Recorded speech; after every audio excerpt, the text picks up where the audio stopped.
السلام علیکم ورحمۃ اللہ وبرکاتہ. کیا حال ہے سب کا؟ الحمد للہ.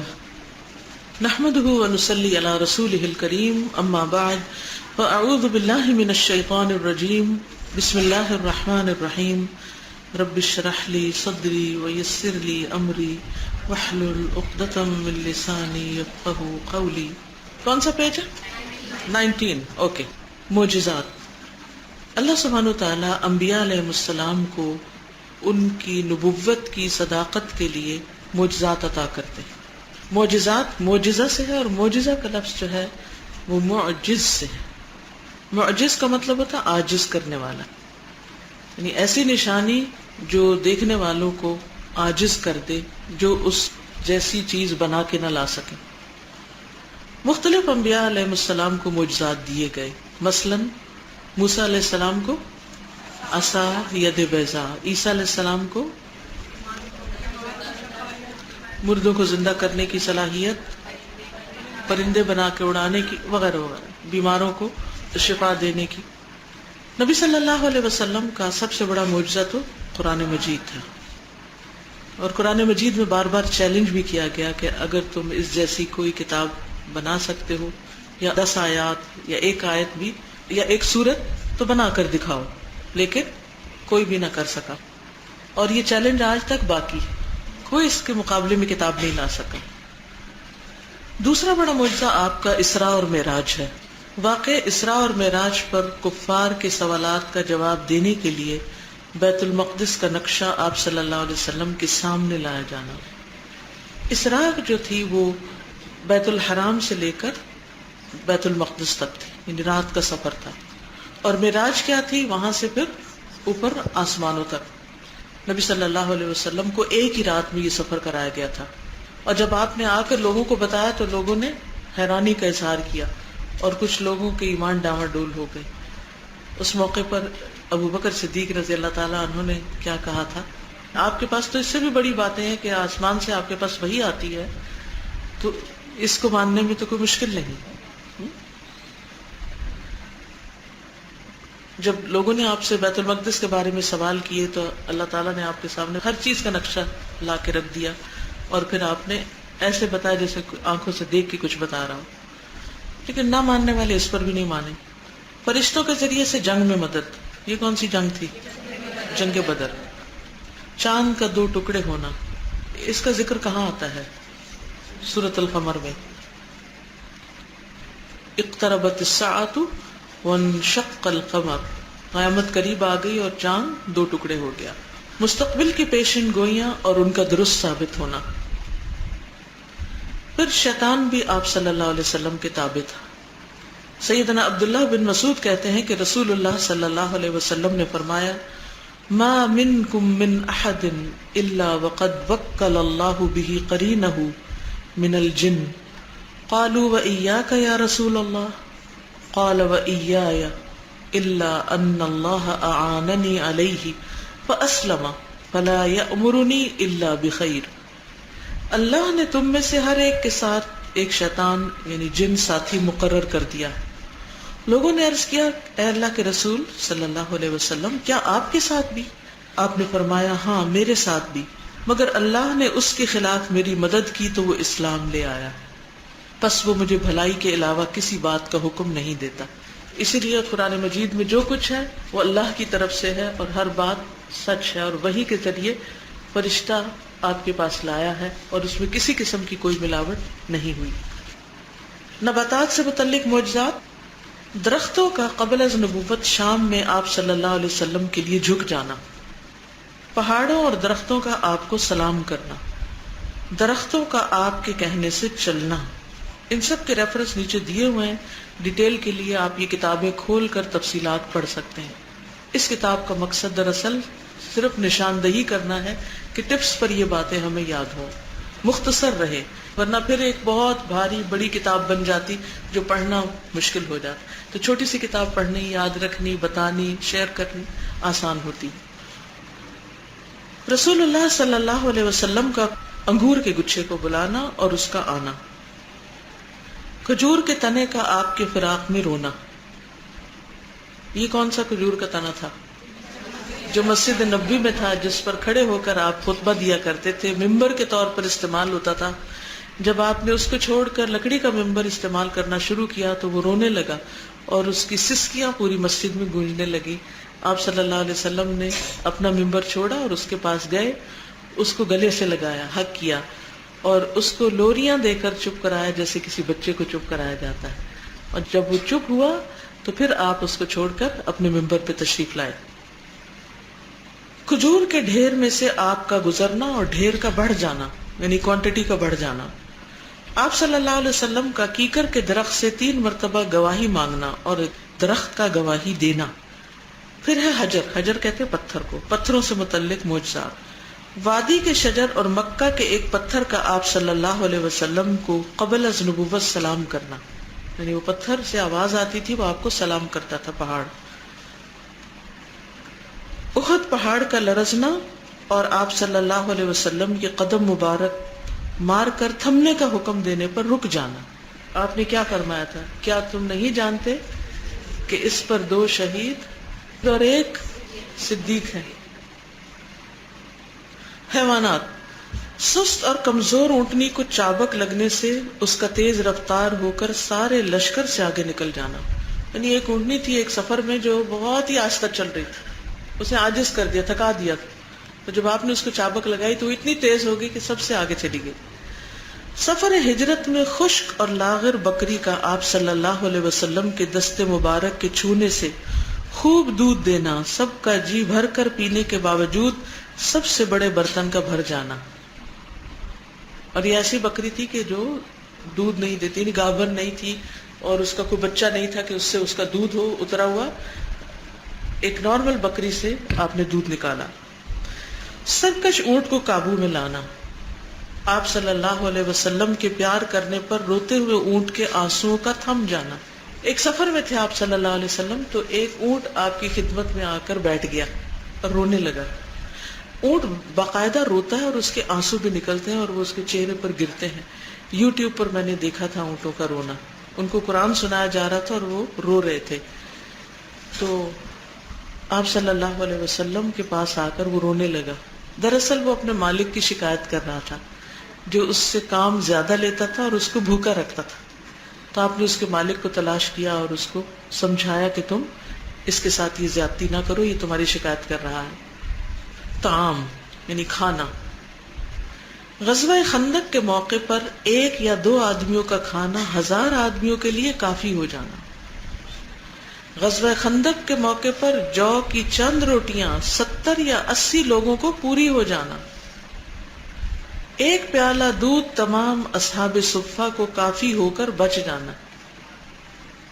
1 بکری کی کلیجی سفر میں 130 افراد کے کھانے کے باوجود بھی بچ جانا. یعنی کھانے سے متعلق بہت جگہوں پر ایسے معجزات ہیں جس سے نبی صلی اللہ علیہ وسلم کی نبوت کی صداقت کا پتہ چلتا ہے. پانی. غزوہ ذات الرقاع میں 1 قطرے پانی پر انگلیاں مبارک رکھتے ہی پانی کا پھوٹنا اور غازیوں کا سیراب ہو جانا. پانی آپ کی انگلیوں سے نکل رہا تھا. سفر حدیبیہ میں 1 کوزے میں دست مبارک رکھتے ہی انگلیوں سے پانی کا پھوٹنا اور 1500 افراد کو سیراب کرنا. یعنی 1 لوٹا پانی تھا جس سے اتنے لوگوں نے پانی لیا کہ 1500 لوگ اس سے سیراب ہو گئے. سفر تبوک میں آپ صلی اللہ علیہ وسلم کا ایک عورت کے پانی کے 2 مشکیزوں کو چھونا، اس سے 40 صحابہ کا سیراب ہونے کے باوجود اس کے مشکیزوں کا بھرا رہنا اور اس عورت کے ایمان لانے کا سبب بننا. اس موقع پر جب پانی کہیں نہیں تھا تو صحابہ نکلے اور انہیں ایک عورت ملی جس کے پاس 2 مشکیزیں تھے، لیکن وہ کس کس کو پورے آتے کیونکہ غزوہ تبوک میں کتنے لوگ تھے، کتنا بڑا لشکر تھا، 30,000. یس 30,000. تو آپ سوچئے کہ اس موقع پر یعنی 40 صحابہ جو تھے انہوں نے اس مشکیزے سے پانی لیا اور پھر بھی پانی بھرا ہوا تھا. حدیبیہ کے خشک کنویں میں آپ صلی اللہ علیہ وسلم کا 1 کلی پانی ڈالتے ہی کنویں کے پانی کا ابل پڑنا. پھر ہے دعا کا فوراً قبول ہونا. سیدنا انس بن مالک کو نبی کریم صلی اللہ علیہ وسلم نے دعا دی تو ان کا باغ سال میں 2 مرتبہ پھل دینے لگا. سبحان اللہ. آج کل بھی میں ایک خاتون کو جانتی ہوں جن کے گھر میں آم کا درخت ہے اور اس پر سال میں 2 دفعہ آم لگتا. اللہ تعالیٰ جسے چاہے برکت سے نوازے. کیونکہ میں سردیوں کے موسم میں ان کے گھر گئی تھی تو میں نے کہا یہ درخت پر آم ہے اس موسم میں آم؟ تو انہوں نے کہا یہ سال میں 2 دفعہ لگتا ہے. سیدنا عروہ بارقی کو آپ صلی اللہ علیہ وسلم نے برکت کی دعا دی، پھر اگر وہ مٹی بھی خریدتے تو انہیں بہت نفع ملتا. نبی صلی اللہ علیہ وسلم نے سیدنا ابو ہریرہ کی والدہ کی ہدایت کی دعا کی تو وہ فوراً مسلمان ہو گئیں. چہرہ موڑے بغیر آگے اور پیچھے دیکھ پانا. رسول اللہ صلی اللہ علیہ وسلم نے فرمایا واللہ لا یخفی علی رکوعکم ولا خشوعکم وانی لاراکم من وراء ظہری. اللہ کی قسم مجھ سے نہ تمہارے رکوع چھپے ہوئے ہیں اور نہ ہی تمہارا خشوع، کیونکہ میں تمہیں اپنے پیچھے سے دیکھ پاتا ہوں. کون کیسے نماز پڑھ رہا ہے یہ عام بندہ نہیں کر سکتا، لیکن اللہ کے رسول صلی اللہ علیہ وسلم کو اللہ تعالیٰ نے یہ قوت عطا کی تھی اور یہ بھی آپ کا دراصل معجزہ تھا. انسانی اعضاء پر اثرات. غزوہ بدر میں قتادہ بن نعمان کی آنکھ پر آپ صلی اللہ علیہ وسلم کے دست مبارک رکھنے سے ان کی باہر ڈھلکی ہوئی آنکھ کا واپس اپنی جگہ پر درست ہو جانا اور بینائی کا پہلے سے زیادہ تیز ہو جانا. ابو رافع کے قتل کے موقع پر عبداللہ بن عتیق کی پنڈلی کا ٹوٹنا اور آپ صلی اللہ علیہ وسلم کا اس پر ہاتھ پھیرنے پر پنڈلی کا ٹھیک ہو جانا، ہڈی جڑ جانا. حضرت علی کی آنکھوں کی بیماری میں آپ صلی اللہ علیہ وسلم کا لعاب مبارک لگانے سے آنکھوں کا صحیح ہو جانا. یہ کس موقع پر ہوا تھا؟ غزوہ خیبر کے موقع پر. صفات مبارکہ. نبی کریم صلی اللہ علیہ وسلم کا حلم اور بردباری. حلم کس کو کہتے ہیں؟ ٹھہراؤ، کام کو سوچ سمجھ کے کرنا، جلد بازی نہ کرنا. غزوہ احد کے دن آپ صلی اللہ علیہ وسلم کے دانت مبارک ٹوٹنے اور چہرہ زخمی ہونے کا معاملہ آپ صلی اللہ علیہ وسلم کے اصحاب پر نہایت گراں گزرا اور انہوں نے آپ صلی اللہ علیہ وسلم سے درخواست کی کہ آپ دشمنوں کے لیے بد دعا کیجیے، تو آپ نے فرمایا مجھے لعنت کرنے والا نہیں بلکہ اللہ کی طرف بلانے والا اور رحمت بنا کر بھیجا گیا ہے. اور دعا فرمائی اللہم اغفر لقومی فإنہم لا یعلمون. اے اللہ میری قوم کو بخش دے کیونکہ وہ جانتے نہیں. اب اس پہ تھوڑی سی بات کرتے ہیں حلم پر. حلم کہتے برداشت کرنے کو. ایک صحابی تھے، وہ اپنے وفد کے ساتھ نبی صلی اللہ علیہ وسلم کے پاس حاضر ہوئے تو سب لوگ فٹافٹ سواریوں سے اترے اور بھاگتے دوڑتے آپ کے پاس پہنچ گئے. لیکن جو ان کے سردار تھے اشج، انہوں نے کیا کیا؟ آرام سے اترے، سواری کو باندھا، کپڑے تبدیل کیے اور آپ صلی اللہ علیہ وسلم کی خدمت میں حاضر ہوئے، اگرچہ وہ لیٹ ہو گئے تھے. یعنی لیٹ سے مراد بعد میں آئے. آپ نے فرمایا کہ تم میں 2 خوبیاں ایسی ہیں جو اللہ تعالیٰ کو بہت پسند ہیں، اور وہ کیا ہے؟ الحلم والانات. حلم اور ٹھہر ٹھہر کے کام کرنا، یعنی آرام سے کام کرنا، آہستگی. ہم بعض اوقات جلد بازی میں کام خراب کر دیتے ہیں. کہاں کہاں جلد بازی کا مظاہرہ کرتے ہیں ہم؟ نماز میں. اور عام طور پر بات کرتے ہوئے جب کسی کی بات پوری سنتے نہیں، اس سے پہلے ہی جواب دینا شروع کر دیتے ہیں. اس کا نقصان کیا ہوتا ہے؟ مس کمیونیکیشن. کیونکہ ہم پہلے سے نا کچھ ازیوم کیے ہوئے ہوتے ہیں کہ یہ جو بات شروع کر رہا ہے نا اس کا شاید مقصد یہ ہے، خود ہی بنا لیتے ہیں نا اپنے ذہن میں مقصد. اور ابھی اس نے بیچارے نے آدھی بات کی تھی اور ہم پہلے کہتے ہاں ہاں ہاں، یہ کہتے نہیں نہیں نہیں، حالانکہ اس نے آخر میں نتیجہ نکالنا ہوتا ہے ہاں یا نہیں کا، اور پھر بعد میں ہمیں کیا ہوتا ہے؟ شرمندگی. اور کب کرتے ہیں جلد بازی؟ گمان میں جلدی کرنا.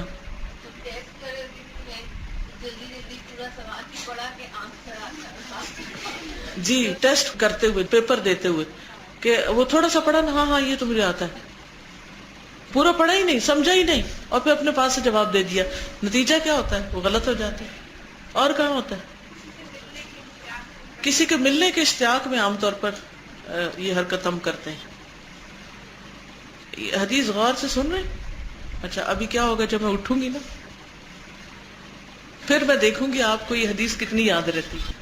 اکثر میں نے دیکھا ہے بہت سمجھدار لوگ، پڑھے لکھے لوگ جب ہاتھ ملانا ہوتا ہے تو یہ نہیں دیکھتے کہ اس سے آگے کوئی اور بھی کھڑا ہے یا کوئی اور ہاتھ ملا رہا ہے، وہ اس کو پلانگ کے اس کے کندھوں کے اوپر سے یا ادھر سے کندھا ہلا ہلا کے لائن کاٹ کے، سارے لوگ ادھر سے آ رہے ہیں، وہ ادھر سے جلد بازی میں آ کے لائن توڑ کے کیسی کیسی ناسمجھی کے ثبوت دیتے ہیں ہم، حالانکہ ہمارا ایک ایک ایکشن ظاہر کر رہا ہوتا ہے کہ ہم قرآن پڑھنے والے لوگ ہیں، ہمیں ایسا نہیں کرنا چاہیے۔ لیکن معلوم نہیں ایسے موقعوں پر ہم کیوں اوور ایکسائٹیڈ ہو جاتے ہیں اور پھر جلد بازی کا ثبوت دے کے دکم پیل کر کے، اور اس کے بعد ہم سمجھتے ہیں ہم نے بہت مارکا کر لیا۔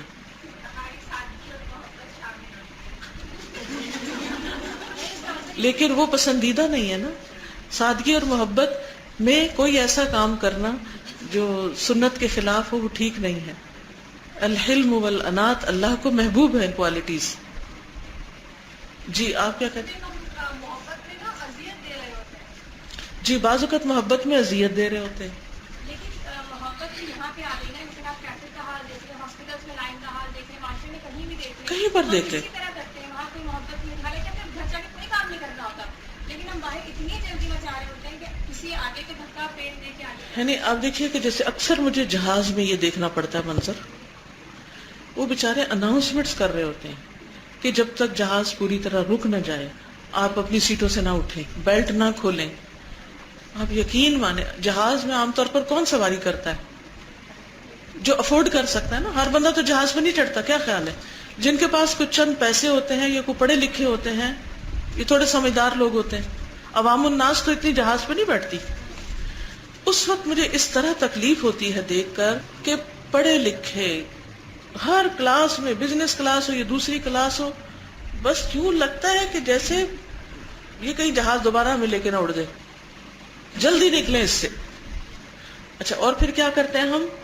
جلد بازی میں ہم اوپر سے وہ سامان والا وہ کھول دیتے ہیں اور بعض اوقات نیچے لوگوں کے ساتھ۔ میرے ساتھ ایک دفعہ ہو چکا ہے کہ میرے ساتھ کسی نے کھول دیا اور وہ اوپر آ کے گرایا۔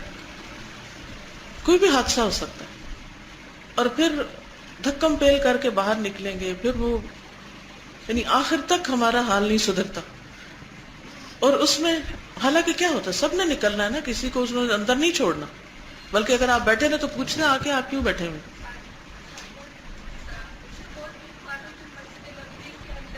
اللہ اکبر، یس۔ ایک اور موقع مسجد نبوی میں روضہ مبارک پہ جاتے ہوئے، اللہ اکبر اللہ اکبر، وہ سب سے زیادہ دنیا میں ادب کا مقام ہے، ادب کا۔ اگر وہاں کوئی آواز اونچی ہو گئی، دکم پیل کی، کوئی بدتمیزی کی، کسی سے لڑائی جھگڑا کیا، کسی کو تکلیف دی، عمل برباد ہونے کا ڈر ہے۔ لیکن وہاں پر یعنی ریاض الجنہ میں شاید ہی کوئی سلامت بچ کے آتا ہو جس کو کوئی دھکا نہ پڑا ہو۔ استغفر اللہ استغفر اللہ۔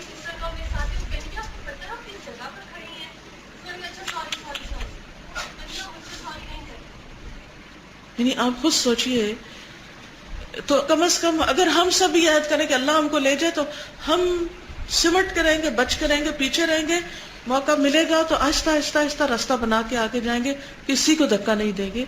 اگر وہاں نہیں بھی موقع ملا نا تو بھی محفوظ ہیں آپ، بجائے اس کے کہ آپ دھکا دے کے، کسی کو تکلیف دے کے، کسی کے سر پہ ٹھوکر لگا کے اور کسی کو اور طرح تکلیف دے کے آپ وہاں نماز پڑھیں اور ملے کچھ بھی نہ۔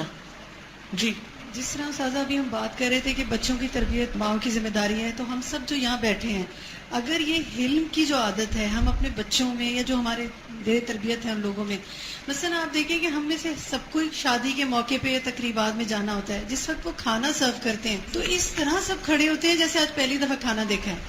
تو اس وقت اگر ہم خود بھی ٹھہریں اور اس کے بعد وہ ٹیبلز خالی ہو جاتی ہیں اور وہ کھانا پڑا ہوتا ہے، بعد میں دل بھی نہیں کر رہا ہوتا، لیکن پلیٹیں بھر بھر کے اس وقت اس طرح لا رہے ہوتے ہیں سب،